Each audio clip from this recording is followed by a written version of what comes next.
reciting 2 slam poems, both by Henry Baker. I'll state their names as I arrive at them. 59 by Henry Baker. 59 wakes up on the wrong side of the bed, realizes all his hair is on one side of his head. Takes just under a minute to work out that it's because of the way that he slept. He finds some clothes and gets dressed. He can't help but look in the mirror and be subtly impressed. How he looks rough around the edges and yet casually messed. As he glances out the window, he sees the sight that he's blessed with of 60 from across the street. Now 60 was beautiful, with perfectly trimmed cuticles, dressed in something suitable, never rude or crude at all, unimprovable, right on time as usual, more on cue than a snooker ball, but like to play it super cool. 59 wanted to tell her that he knew her favorite flower. He thought of her every second, every minute, every hour. But he knew that it wouldn't work. He'd never get the girl, because although she lived across the street, they came from different worlds. While 59 admired 60's perfectly round figure, 60 thought 59 was odd. One of his favorite films was 101 Dalmatians. She preferred the sequel. He romanticized the idea that they were star-crossed lovers. They could overcome the odds and evens because they had each other, while she maintained the strict views imposed on her by her mother, that separate could not be equal. And though at the time he felt stupid and dumb for trying to love a girl controlled by her stupid mom, he should have been comforted by the simple sum. Take 59 away from 60, and you're left with 1. Sure enough, after 2 months of moping around, 61 days later, 61 was who he found. He had lost his keys and his parents were out, so one day after school he went into a house. As he noticed the slightly wonky numbers on the door, he wondered why he'd never introduced himself before.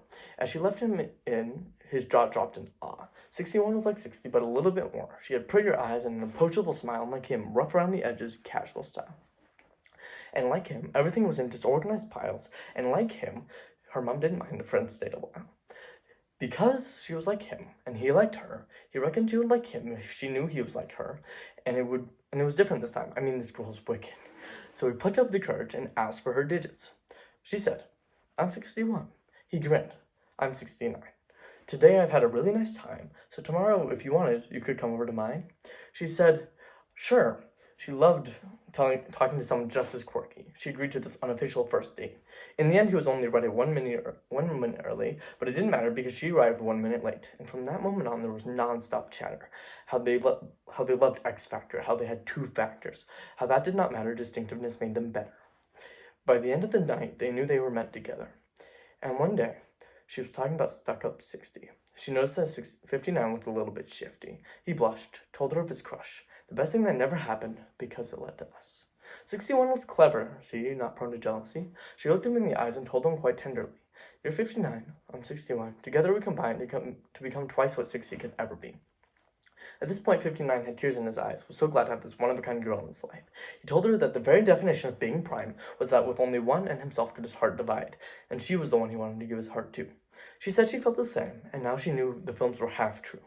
Because that wasn't real love. That love was just a sample. When it came to real love, they were a prime example. Paper People by Henry Baker. I like people. I like some paper people. They'd be purple paper people.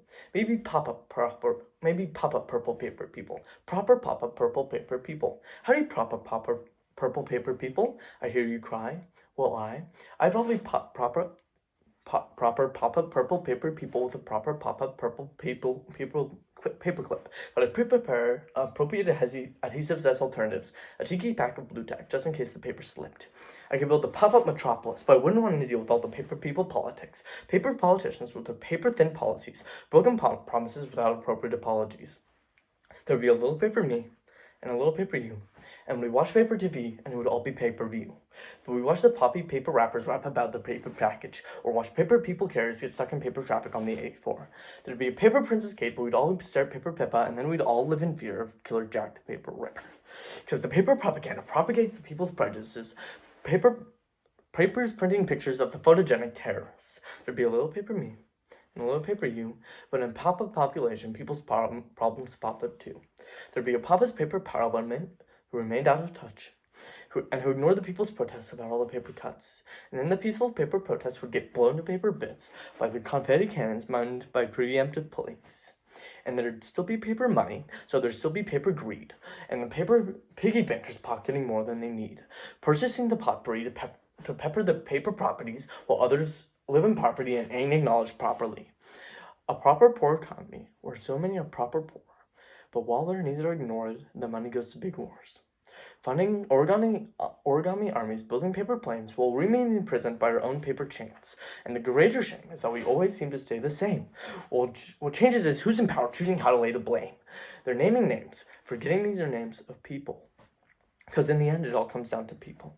I like people, because even when the situation is dire, it's only ever people who are able to inspire. And on paper, it's hard to see how we all cope, but at the bottom of Pandora's box, there's still hope.